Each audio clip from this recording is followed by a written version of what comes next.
Hey Alex, a lawyer and a financial advisor walk into a bar. And then what happens, Dave?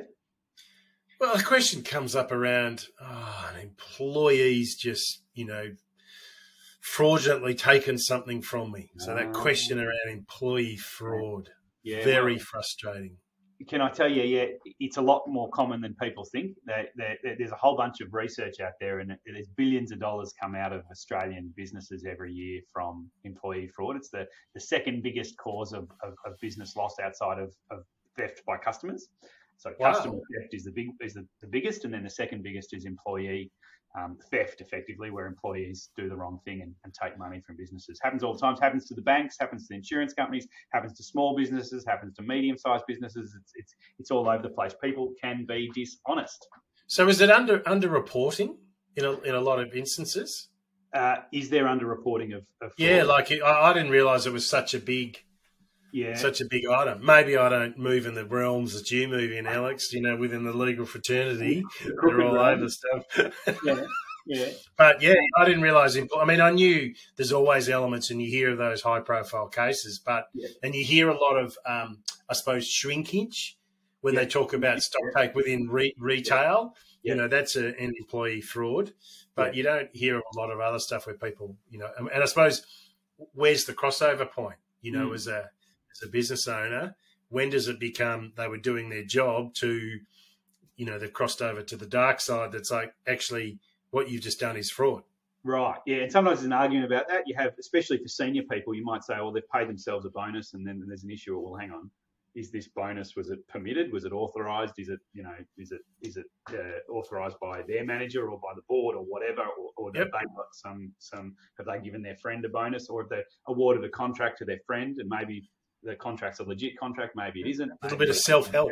Yeah, all that sort of stuff. So that can become just into a normal commercial dispute rather than fraud. But we're talking really about out and out fraud. So theft, you're talking about, fraudulently buying things for yourself that are paid for by the business, or falsifying business records so you can pay yourself.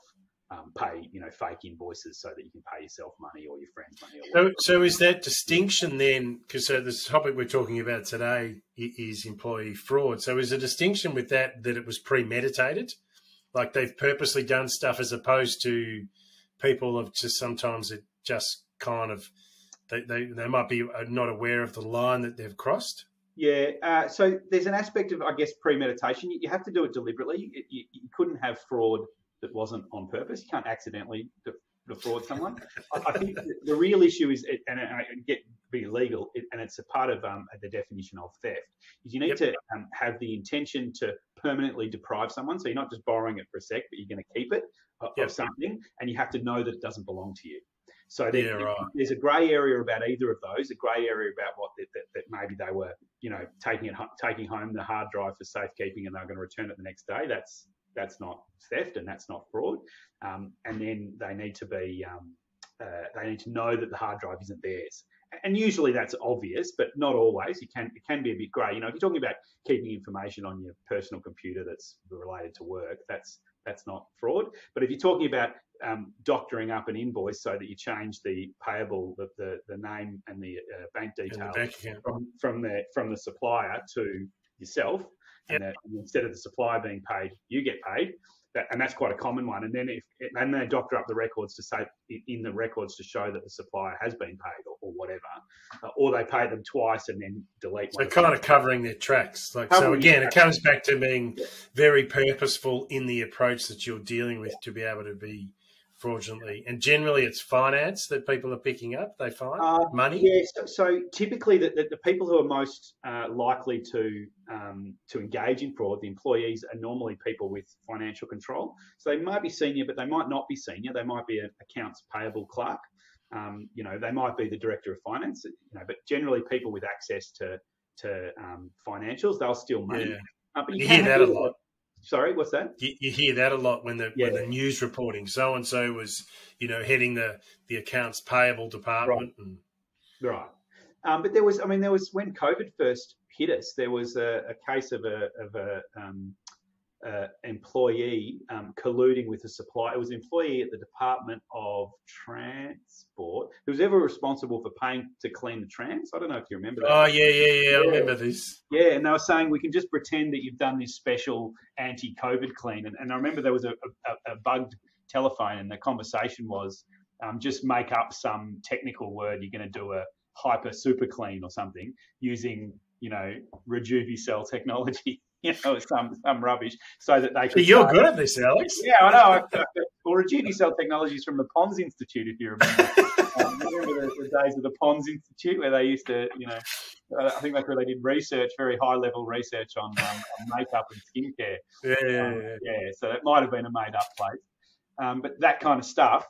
And it was a collusion, so they were, charging extra, and the government was shelling out extra to clean the trams, and the cleaning was not taking place. So obviously, there's a double whammy there. There's the loss of the extra money, and then there's the trams weren't getting cleaned, and possibly there was COVID being transmitted when the public's at risk. So it was all very bad. Yeah, that's right. And they had some sexy phone tap information, so that sort of made it a really media story because they had some good recordings. But yeah, it's very common, whether it's credit card fraud, expense reports, fraud, bribery, data theft, accounting kind of fraud, and even just stealing stuff from the warehouse or whatever. So it can really be anyone. It doesn't have to be a financial controller.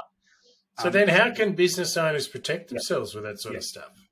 So one of the best things you can do is have more than one person responsible for each thing. So in my business, for instance, my office manager, the practice manager does all the financial transactions, and then I authorize them. So, and I don't enter transactions, and she doesn't authorize transactions. So there's this kind of two steps. So we would need to collude in order to steal money from the business, if you like. So obviously, which would be a bit unusual when you own it. Yeah, that's right. If I was just stealing from yourself. Yeah, that's right. Well, if I was really clever, I might be able to avoid some tax or something. But yes, I mean, it doesn't make a whole lot of sense. But if I had, a number of business partners who also own it, I could be paying for my own expenses and calling them work expenses. And if they didn't look too close, they might not know, and that's fraud. Having two people can collude, but having two people responsible for decision making and double checking and stuff makes a huge difference, because almost all cases of fraud, something like 90% of fraudulent employees are acting alone. So it's not something people do alone. Now, there has been some famous cases of people, insider trading and doing some other stuff together. Well, there was that one case with the one guy at the ABS. Right, yeah, that's Hill or something. The other guy was a trader. Was a currency trader, and he got just ahead of the curve as to which way, based upon the movements would move the currency, and these guys. The fact that there was two of them is one of the reasons they came undone. They gave evidence against each other, and one of them effectively took all the money and actually duped the other one. The guy who was at the ABS. I only made, I can't remember, it might have been $100,000 or $50,000, something like that. And the other bloke made tens of millions. Correct. And was out living the high life and all that. He was just that kind of guy. And he went to jail, and apparently in jail he was manipulating everyone and doing deals and all sorts of shifty stuff in jail. So that's just the kind of personality he was. Certainly. And this is where, when you look at it as a business owner, to protect yourself, it's really hard. Like it's an acknowledgement that says you can put so many layers of protection, but there's a point where there is an absolute leap of faith in employing people. Sure. And people, I mean, that just, crime has gone on for thousands of years. Like it just has. And there's just different ways around it. But clearly you want to be in a position that you want to make sure that you're not making it more difficult for people to do their job, but you certainly want to be in a position that there is some checks and balances that occur that kind of, you may not need to be across all of the detail, but even from getting your financials done, what needs to happen, that seems odd. Like things will jump out to you if you're across some of that stuff. But I think, trying to protect themselves is always going to be a challenge, because people will come up with different inventive ways to get around the system. Yes, that's right. That's right. I mean, it's as simple as that. The world we live in, right? And if you've got employees, there's risk around that. But my experience is, these kind of having a robust management system, helps you protect against fraud, sure, but it also helps you protect against mistakes. Right? People make mistakes. It also helps you share the load.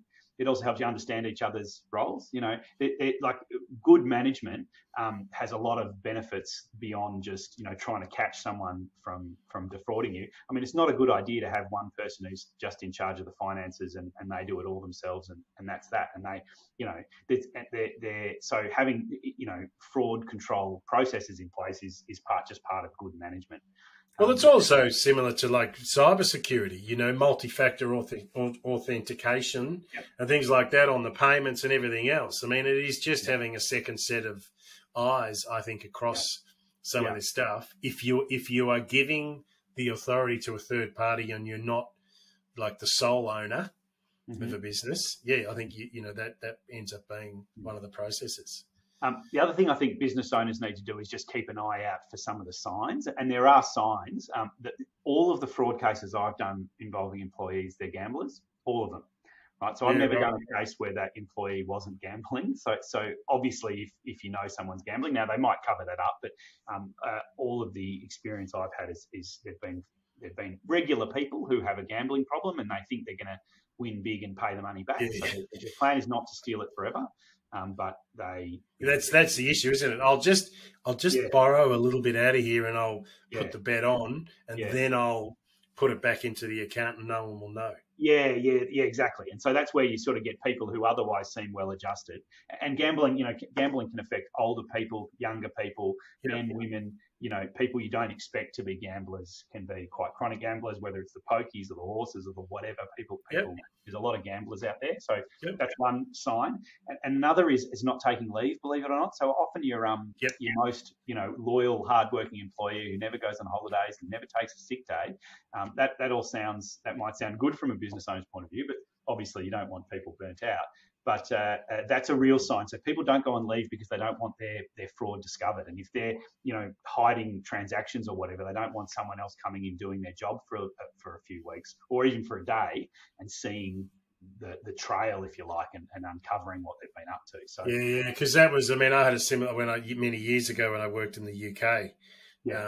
One of the requirements there is that you had to take a minimum of a 2-week block. Every year. Like that was just the minimum requirement because in that 2-week period, there was always a full cycle. Right. So this is where, you know, there's either a payroll or some cycle that requires things to occur. And I'm with you on that one. That to me is always a really big standout. That's like, well, why isn't someone willing to take more than, you know, a week of holiday? It's like, no, I need you to take 4 weeks off. We're shutting the business for 4 weeks and, I'll be the one that will come back. I think, you know, those early warning signs. So are there any others that sort of they've found through some of the cases over the years? Yeah, so strangely enough, one of the big research projects found that people being really ostentatious was a sign, which is sort of obvious, but sometimes you don't pick it up. So people, you know, buying expensive cars, expensive jewelry, expensive, you know, especially suddenly. And even years ago, they found that all of the one of the main signs of a company that was engaging in, and this is slightly different because it wasn't just the employee, but the company which was doing the wrong thing was having fish tanks in the reception. You know, and this is from some time ago when people had fish tanks. But the idea is you're showing your age. Yeah, I don't think it's been a long time since I've been to a company that's got a fish tank. Unless they're an aquarium. Yeah, where's the aquarium? You guys are crap. If you go into 101 Collins, I don't think you see a fish tank in the reception, but they were saying that there's stuff there to distract, right? And often the people who are committing fraud have a certain type of personality, and the ostentatious kind of behaviour is, and certainly these two who did the collusion over the from the ABS statistics, one of them was very ostentatious indeed. So ostentatious behaviour, if someone, you know, turns up to work in a Lamborghini or something. Yeah. I know it sort of sounds obvious. You go, well, obviously, where are they getting the money for that? But people often don't put two and two together. If someone suddenly goes to having a pretty basic sort of lifestyle and run of the mill, so then next thing, they're turning up in designer clothing and always you know, entertaining themselves and being the one to buy the drinks at the bar when everyone goes out together. Exactly. Yeah. And the other one is things not adding up. So things not reconciling, right? And you can never quite work out why doesn't this reconcile with that. And it might be that they don't reconcile by a few bucks, but it's because they should reconcile exactly, right? And every month, your account should reconcile exactly. And obviously you're going to have errors or whatever, but things consistently not reconciling, people just giving up on the reconciliations because there's something's out of whack because they've deleted something. So the other thing I'd probably mention is that people have this perception that if you get audited, that you'll pick up employee fraud, and that's not true. Audits don't. Enron.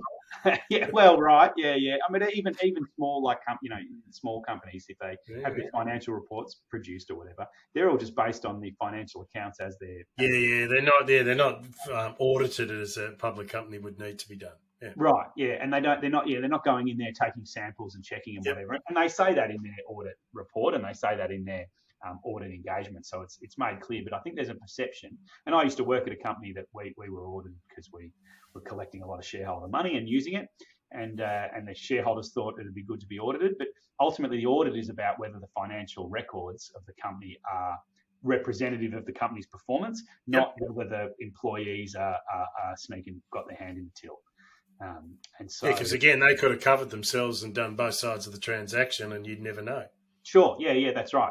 I mean, a good accountant hopefully will pick up some of those things, but ultimately, that's not what an audit's about. An audit's not about employee fraud. I mean, you can do an employee fraud audit, but that's a whole different thing, and very few companies do that. So just because the entity you're dealing with is audited, or even you have your small company audited. That does not mean that there's no connection between an audit and detecting employee fraud. So right. That's not a protection. And you can do audits yourself if you want to do that, but it's no good to you. So do you think there's any implications of an employee fraud on say a business owner's succession plan?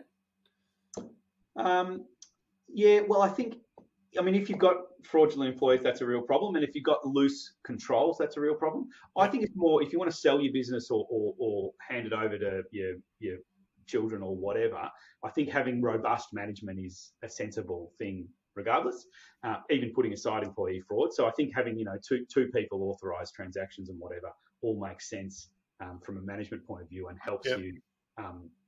Means that you're not going to be as important in the business, so that then when you hand it over, it's going to be more valuable.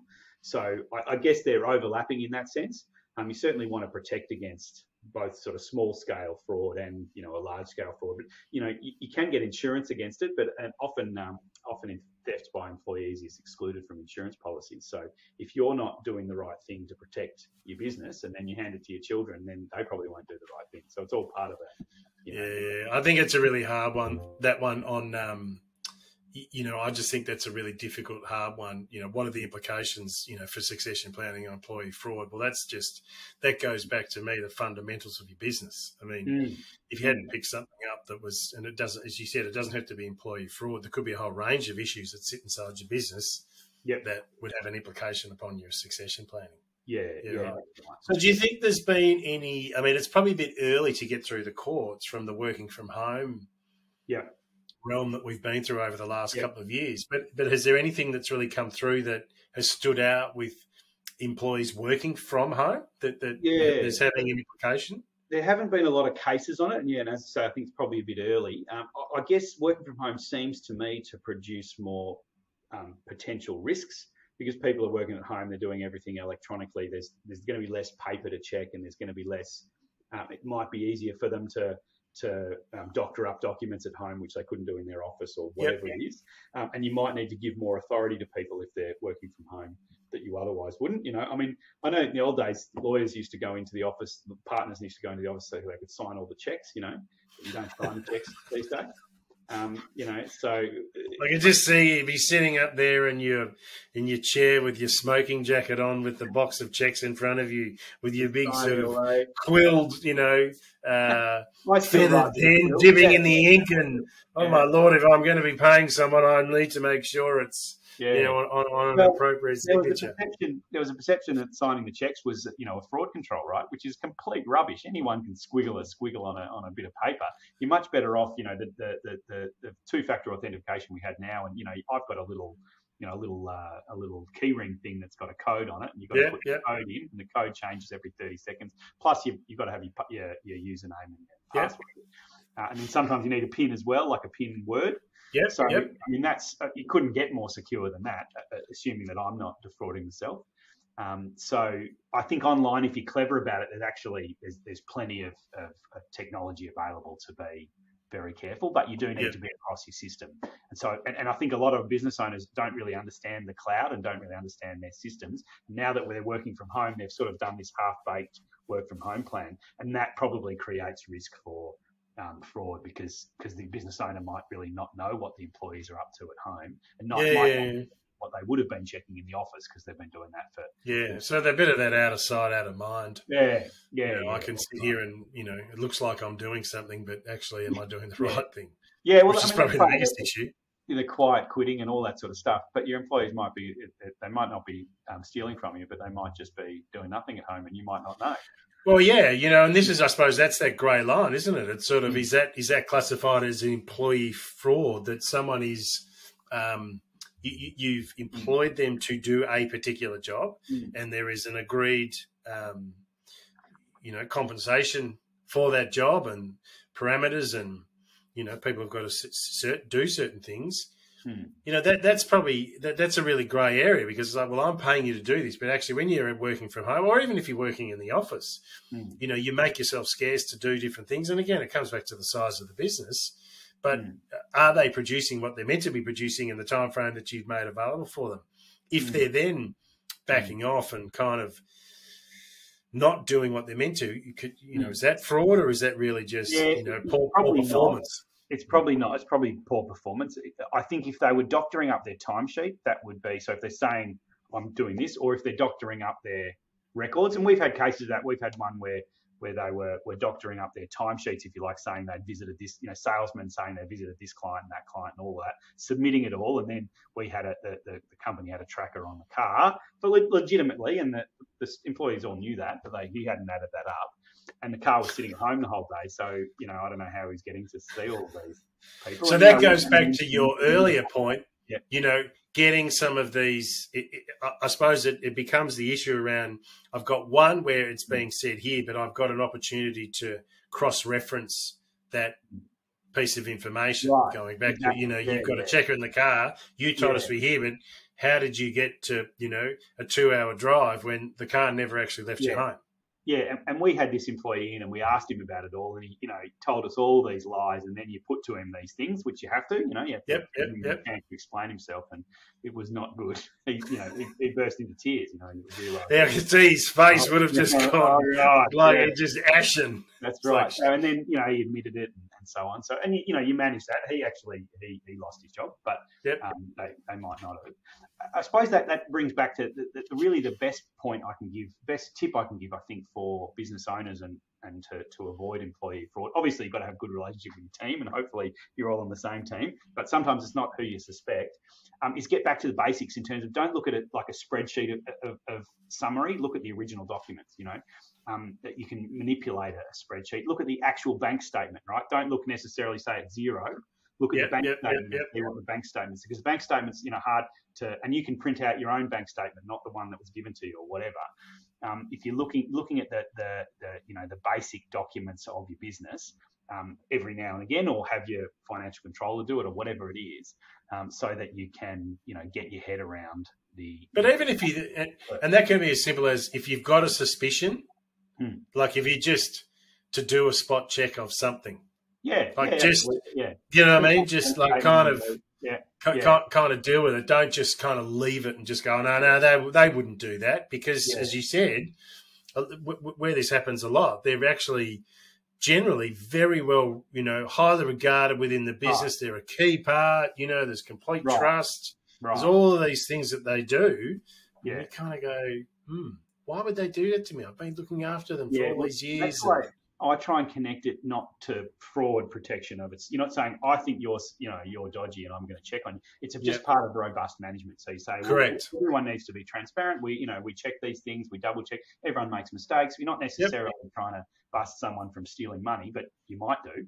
Yep. You're trying to just have a good management where everyone's transparent, and there's nothing wrong with checking to see if someone's made a mistake or misunderstanding, or there's a better way of doing it, and then you can sell the business because you've got these robust processes. So yep. You try not to be suspicious about anything, but just try to be transparent, and accountable. Yep. So, is there any new legislation that's come out recently in the fraud space? So, I mean, fraud's been illegal for a long time, and related stuff. There's legislation around employment rights, which has changed, and particularly around work from home, what you can and can't do, and you can employees can request to work from home. You've got to have a good reason not to let them. That sort of stuff, which I think impacts indirectly on fraud. But there hasn't been a huge. I mean, ultimately, stealing money for your employer. Yeah, that's very naughty. And there's always been. And I think probably, and there's also been some changes in intellectual property. I think that's not very well understood. People don't realise that everything on your computer, everything every bit of information you have relating to your work belongs to your work, not to you.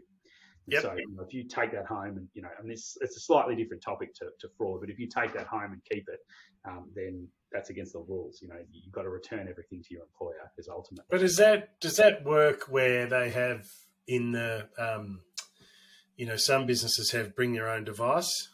Yep. And then the device is the facilitator of that information, but ultimately the information is the businesses, but so much information that goes through that particular device, be a laptop or a phone, still sits within the phone, even though you may have removed access.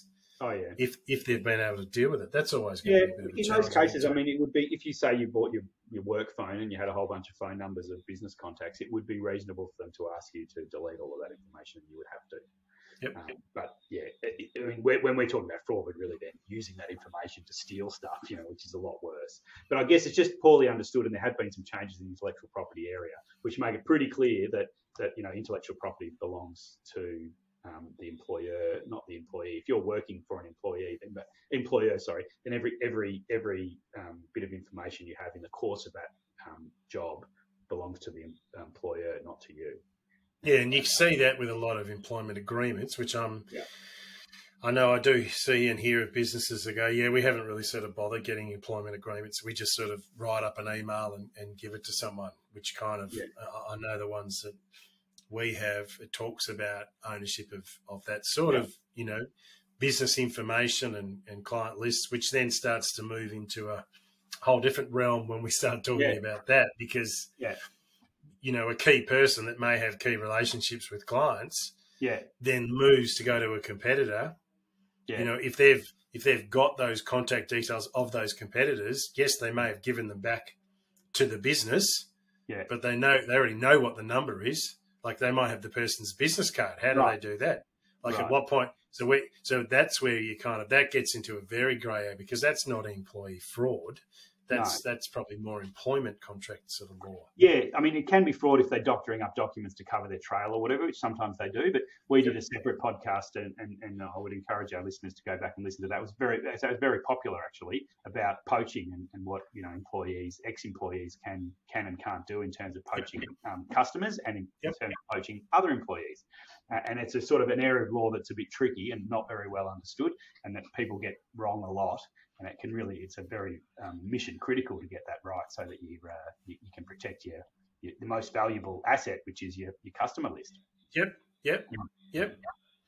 So is there anything else you want to sort of close out on today, Alex? Oh, no, that's all right. I'd just say, look for employees who are not taking any leave, living beyond their means, gambling, any data missing from your systems, and go back to basics. Don't look at summary documents, look at the originals. They're all signs of employee fraud, and just be aware it does happen. And if you have a robust system of management, then that's the best protection you can against fraud. And the reality is things happen in life, and you can't control everything, but you can certainly, robust management is the answer to put you in the best position you can be. Perfect. All right, as we close out our conversation on employee fraud today, I would like to thank Alex from Taurus Legal Management. He can be contacted via LinkedIn at Alex Martin or via his business website, tauruslawyers.com.au. Thanks, Dave. And I'd like to thank David Murdoch, my partner in crime, who's from Paxton Bridge. And you can find them paxtonbridge.com.au. fraudster.com or David Murdoch in LinkedIn. Perfect. Thank you, Alex. Once again, bit of fun. Hope our listeners are enjoying, and we will talk again soon. Thanks, Ciao, everyone. everyone. See you next time.